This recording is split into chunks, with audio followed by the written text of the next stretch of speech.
آه، اسم نوح، النبي نوح، هو كلمة كردية، بالرغم من أنها تدعى أنها كلمة آرامية، وهذه ليست صحيحة.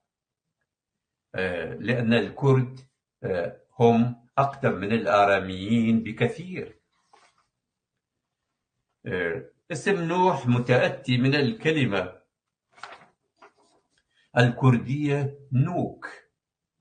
نوك حيث يقال باللغة الكردية نوك نوك. نوك نوك يعني البكاء والتعبير عن الشقاء بصوت ذليل، طالبا الحصول على شيء معين. يقال أن نوح كان باستمرار خلال حياته يدعو ويبكي ويتضرع إلى الله ليكون في عونه وأن ينقذه هو وأصحابه من الطوفان.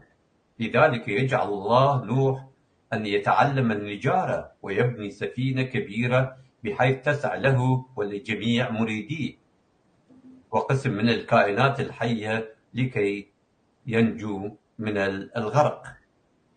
العفو دكتور، نحن نقول لهكذا الشخص نوز نوزة بك، نوز نوز. نعم، نفس الشيء. نعم. نفس الشيء.